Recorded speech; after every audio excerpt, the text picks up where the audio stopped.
तो पहला पन्ना न्यूज पे आप सभी का स्वागत है। और उत्तर प्रदेश का चुनावी माहौल गर्मा रहा है। तमाम सियासी पार्टियां अब पहले और दूसरे फेज के चुनाव को लेकर तमाम तैयारियों में जुटी हुई है। काफी कांटे का मुकाबला इस बार नजर आ रहा है। पिछली बार कांग्रेस समाजवादी पार्टी के साथ गठबंधन में थी, लेकिन इस बार अकेले ही लड़ने का फैसला कांग्रेस संगठन ने किया है। लिहाजा कांग्रेस मैदान में है और आज एक और लिस्ट कांग्रेस पार्टी की आ गई है। आज पहला पन्ना पे हमारे साथ बात करने के लिए कौशाम्बी माइनॉरिटी सेल कांग्रेस के जिला अध्यक्ष तमजीद अहमद हमारे साथ हैं। तमजीद, आपका स्वागत है पहला पन्ना पे। सवाल आपसे ये है कि आप उस इलाके में हैं जहां उत्तर प्रदेश के उप मुख्यमंत्री चुनाव में उतरे हैं। कुछ वीडियो आए सोशल मीडिया पे, देख के ये लगा कि शायद उनका विरोध उस इलाके में हो रहा है। ये तमाम दृश्य जब हम तक पहुंचते हैं यहाँ दिल्ली में बैठ के, तो उस इलाके से अगर हम शुरुआत करें और बीजेपी के चुनाव प्रचार को देखें उप मुख्यमंत्री के, तो सबसे पहले उस इलाके को थोड़ा सा डिफाइन कीजिए और बताइए कि किस हद तक कांग्रेस उन इलाकों में अपनी पैठ जमा रही है, या जो तस्वीरें आ रही हैं उप मुख्यमंत्री केशव प्रसाद मौर्य के को लेकर, उसकी हकीकत क्या दिख रही है आपको? देखिए, सबसे पहले बहुत बहुत शुक्रिया। मैं पहला पन्ने का बहुत बहुत आभार व्यक्त करता हूं कि उन्होंने अपने प्लेटफॉर्म पे बोलने का मौका दिया। बहुत बहुत शुक्रिया उसके लिए। देखिए, जिस जिले से मैं ताल्लुक रखता हूं, ये जिला दो नदियों के बीच में घिरा हुआ है। इसको द्वाबा भी बोलते हैं। तो गंगा और जमुना दो नदियों के बीच में घिरा हुआ ये एरिया है। और यहाँ पे पॉलिटिकल रूप से अगर देखेंगे तो तीन विधानसभा यहाँ पे कौशाम्बी जिले में है। इलाहाबाद से कट के ये जिला बनाया गया था। तो तीन विधानसभा है। एक विधानसभा सिराथू, एक चायल और एक मंझनपुर। मंझनपुर बेसिकली सुरक्षित है, और चायल और सिराथू दोनों जनरल सीट है। और सिराथू से हमारे पूर्व डिप्टी सीएम केशव प्रसाद मौर्य जी ने यहां से अपना दावेदारी की है। भाजपा ने उनको लड़ने के लिए भेजा है। 2012 में वो विधायक थे भी यहाँ से। और उसके बाद विधायक बनने के बाद उन्होंने फूलपुर से इलेक्शन लड़ा, और उसके बाद लोकसभा चुन के और फिर प्रदेश अध्यक्ष बनकर डिप्टी सीएम की सीढ़ी उन्होंने तय की। राजनीतिक रूप से इस वक्त इस जिले में तीनों विधायक भाजपा से हैं। चाहे वो मंझनपुर हो, चाहे वो चायल हो, और चाहे सिराथू हो, तीनों विधायक यहाँ पे भाजपा से हैं। लेकिन जो आप वीडियो की बात कर रहे हैं, असलियत इस वक्त वो सिर्फ एक विधानसभा की नहीं है, वो पूरे जिले की है। और पूरे जिले की नहीं, बल्कि मैं तो कहूंगा पूरे उत्तर प्रदेश की है। ये दृश्य अगर आप जो देखे होंगे सिराथू से जो गया है, जनता पूरी तरीके से बहुत आक्रोशित है। हर तरह का आक्रोश है। बेरोजगारी की समस्या बिल्कुल पूरी तरीके से हर तरह से चरम सीमा पे है। जिस तरीके के वो पीडब्ल्यूडी मिनिस्टर थे, जिस तरह की उम्मीदी थी जनता को कि कम से कम रोडों का एक जाल बिछाया जाएगा, आज अगर आप 5 साल बाद अगर कभी, मैं आपको दावत देता हूं कि उस विधानसभा में आके अगर घूमेंगे, तो सारी रोडों का हालत यह है कि आप चलने लायक नहीं, कि रोड में गड्ढा है या गड्ढे में रोड है। ये पता करना मुश्किल हो जाएगा कि आज की स्थिति क्या है। तो जनता ही, उनसे आकांक्षा बहुत थी। जब वो डिप्टी सीएम बने तो जनता की आकांक्षा ये थी कि कम से कम इस इलाके का, उनके विधानसभा का एक समृद्ध विकास होगा। लेकिन आज 5 साल भी बाद भी स्थिति वही है। तो उसी आक्रोश को जनता ने प्रदर्शित किया। उसके अलावा पूरे 5 साल जिस तरह से बीजेपी ने उनको पिछड़ा होने की वजह से तरह तरह से उन्हें, आपने देखा होगा कि उनको किनारे स्टूल देके बैठा दिया गया। बहुत सारी चीजें आई सामने, जिससे आप ये महसूस कर सकते हैं कि उनकी बीजेपी में भी हैसियत क्या रही होगी। तो कुल मिला के जनता ने बहुत इस चीज को लेकर आक्रोश है। चुनाव उनके लिए बहुत मुश्किल होने जा रहा है। और यकीनन जिस तरीके से भाजपा लगातार कांग्रेस को टारगेट कर रही है, ये चुनाव भाजपा और कांग्रेस का सिर्फ और सिर्फ कौशाम्बी में नहीं, बल्कि पूरे उत्तर प्रदेश में ये चुनाव भाजपा और कांग्रेस का होने जा रहा है। ठीक है। केशव प्रसाद मौर्य और तमाम इलाके को आपने बताया है कि किस तरह से वहां पर इस वक्त बीजेपी की स्थिति है। कांग्रेस को लेकर अगर हम बात करें, एक और लिस्ट आई है, उसमें भी तमाम उम्मीदवार हैं जिसको लेकर चर्चा थी। और खासतौर पर इस बार कांग्रेस पार्टी ने जो महिलाओं को आरक्षण देने की बात की, और लिस्ट में हम देख रहे हैं कि बोल्ड किया हुआ है उन सीटों को जहां पर उन्होंने महिला उम्मीदवारों को टिकट दिया है। प्रियंका गांधी की पहल थी, लिहाजा उत्तर प्रदेश में कुछ परिवर्तन दिख रहा है। क्या प्रियंका गांधी का उत्तर प्रदेश में दखल देना, या उनकी यहाँ पर पैठ होना संगठन में और वहां की तैयारियों को उनको देखना, इस आरक्षण की वजह बना? क्योंकि हम देख रहे हैं कि उत्तराखंड हो या फिर गोवा या पंजाब, वहां इस तरह का रिजर्वेशन देखने को नहीं मिल रहा है। क्या उत्तर प्रदेश से ये शुरुआत माने कांग्रेस में बदलाव की, या कांग्रेस ने उत्तर प्रदेश को लेकर ये खास स्ट्रेटजी बनाई है कि कम से कम 50% आबादी का वोट कंसोलिडेट किया जा सके कांग्रेस के पक्ष में? देखिए, चूंकि प्रियंका गांधी जी ने खुद इस चीज को स्पष्ट किया है कि चूंकि वो प्रभारी उत्तर प्रदेश की है तो वो सिर्फ उत्तर प्रदेश के संदर्भ में बात करेंगी। लेकिन अगर आप इसे बड़े कैनवस में देखें और बड़े पिक्चर में देखें तो सिर्फ प्रियंका गांधी जी ने नहीं बल्कि राहुल गांधी जी ने इस चीज को लेकर बहुत जबरदस्त बैकअप दिया है इस मुहिम को लेकर। तो आप उम्मीद कर सकते हैं कि आने वाले वक्त में, वो वक्त हो सकता है बहुत जल्दी आए, कि कांग्रेस पार्टी में एक आप बड़ा पिक्चर देखें जहां पे महिलाओं की भागीदारी सुनिश्चित करने के लिए एक राष्ट्रीय मुहिम छेड़ी जाए। क्योंकि राहुल गांधी जी खुद इस मुहिम को लेकर पूरी तरीके से बहुत संजीदा है और लगातार उस मुहिम को लेकर वो आगे बढ़ाते हैं कि महिलाओं को पूरा अधिकार देना है, उनको किसी भी तरीके से, ना तो राजनीतिक रूप से, ना तो शैक्षणिक रूप से, और ना किसी भी तरीके से उनका उनका उनका कोई भी हक छीना नहीं जाएगा। कांग्रेस पार्टी का ये विचार रहा है कि महिलाओं को पूरी तरीके से आगे बढ़ाना चाहिए। और आगे बढ़ाने का तरीका क्या है? विचार यही है, चूंकि राजनीतिक रूप से आज भी अगर आप देखते होंगे तो महिलाएं बहुत कम हैं, और जो है भी महिलाएं वो इस वजह से है कि उनके पति राजनीति में रहे हैं और इस वजह से उनको पति जो है उनको लाके राजनीति में लाके खड़ा कर दी। लेकिन अगर आप देखें तो इंडिपेंडेंट रूप से महिलाएं आपको देखने को कम मिलेंगी। तो कांग्रेस पार्टी का ये विचार है और प्रियंका गांधी जी ने इस चीज को एक ऐतिहासिक निर्णय लिया है। मुझे नहीं लगता कि आज तक राजनीति के भारत के इतिहास में ऐसा कोई घटनाक्रम देखने को भी मिलता हो कि किसी राजनीतिक पार्टी ने 40% हिस्सेदारी देने के लिए सोचा भी हो। और प्रियंका गांधी जी बिल्कुल स्पष्ट है इस चीज को लेके। उन्होंने ये बिल्कुल कहा है कि कोई राजनीतिक मुद्दा कांग्रेस पार्टी के लिए नहीं है, वो उनका भावनात्मक मुद्दा है। उनका कहना है कि हमें महिलाओं को पूरी तरीके से इस राजनीतिक अखाड़े में लाना है, और ताकि आज से 5 साल बाद जब हम इस चुनाव में जाएं तो पूरी तरीके से महिलाओं के साथ पुरुष के साथ साथ महिलाएं भी उनके साथ कदम ताल मिलाते हुए नजर आए।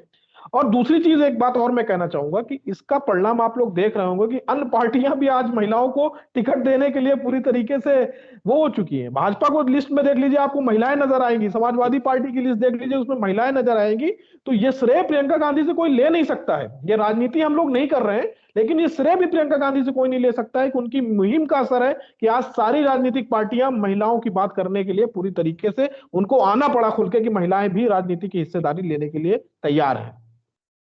ठीक है, प्रियंका गांधी एक पहल कर रही है, लेकिन जिस तरह से प्रियंका गांधी कह रही है भावनात्मक मुद्दा है, हम राजनीति नहीं कर रहे हैं, तो कई जानकार ये कहते हैं कि कांग्रेस अब एक एनजीओ की तरह काम करने लगी है। राजनीतिक पार्टी के लिहाज से उसे काम करने की जरूरत है। वो तमाम नेता जो राहुल गांधी के कभी करीबी हुआ करते थे, कांग्रेस में जिन लोगों को बहुत जल्द ही बहुत बड़े बड़े पायदान तक पहुंचा दिया, मंत्री और कैबिनेट का दर्जा तक दे दिया, वो आज इस वक्त में कांग्रेस छोड़ रहे हैं। आरपीएन सिंह तो अभी ताजा एग्जांपल है, लेकिन इससे पहले भी हम देखें, वो तमाम लोग जो कांग्रेस में राहुल गांधी की कोर टीम हुआ करते थे, जिसको यूपीए 1 और यूपीए 2 में जिनको अहमियत दी गई, दरअसल वजह क्या नजर आ रही है? क्या इन तमाम लोगों को लेकर आम कार्यकर्ता क्या सोच रहा है, उसकी सोच क्या है, क्या मैसेज जा रहा है? खासतौर पे तब जब उत्तर प्रदेश का चुनाव है और बीजेपी में ये तमाम कांग्रेस के नेता जा रहे हैं।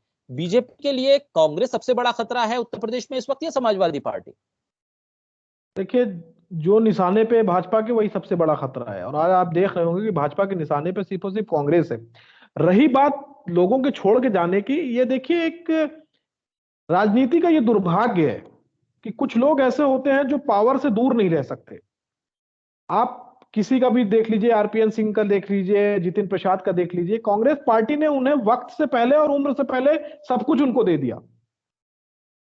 और आम कार्यकर्ता इस चीज को लेके बहुत खुश है। होता क्या था कि बड़े बड़े नेताओं ने अपनी अपनी जमीनें बांट रखी थी कांग्रेस पार्टी के अंदर, खित्ता बांट रखा था कि ये इलाका आरपीएन सिंह का है, ये जितिन प्रसाद का, और ये बड़े बड़े नेताओं का है। लेकिन अगर आप देख रहे होंगे कि आज कांग्रेस पार्टी के टिकट की चारों तरफ सराहना हो रही है। आप अगर देख रहे होंगे, आप चूंकि खुद एक बड़े मीडिया फर्म से जुड़े हुए हैं, जितनी भी पार्टियां हैं, भाजपा का आपने सुना होगा कि भाजपा के जितने दावेदार हैं सब दिल्ली में डेरा डाले हुए हैं। समाजवादी पार्टी के जितने लोग हैं सब लखनऊ में डेरा डाले हुए हैं। आपको समाजवादी के जितने कैंडिडेट हैं लखनऊ में डेरा डाले हुए हैं। बहुजन समाज पार्टी के जितने कैंडिडेट हैं वो दिल्ली और लखनऊ में डेरा डाले हुए हैं। लेकिन आपने सुना नहीं होगा कि कांग्रेस पार्टी का प्रत्याशी कहीं डेरा डाले हुए हैं। ये बहुत बड़ा परिवर्तन है और क्रांतिकारी परिवर्तन है कि कांग्रेस पार्टी ने अपने कार्यकर्ता जो 5 साल तक लड़े हैं, जिन्होंने अपने ऊपर मुकदमे झेले हैं, जो जेल गए हैं, जिन्होंने पुलिस की लाठियां खाई हैं, उनको घर बैठे प्रियंका गांधी की टीम ने और प्रियंका गांधी ने उनको पूरी तरीके से देखने का काम किया, संरक्षण देने का काम किया। उसका नतीजा है कि आज कांग्रेस पार्टी का आम कार्यकर्ता टिकट पा रहा है और घर बैठ के पा रहा है और किसी नेता के चक्कर नहीं काट रहा है।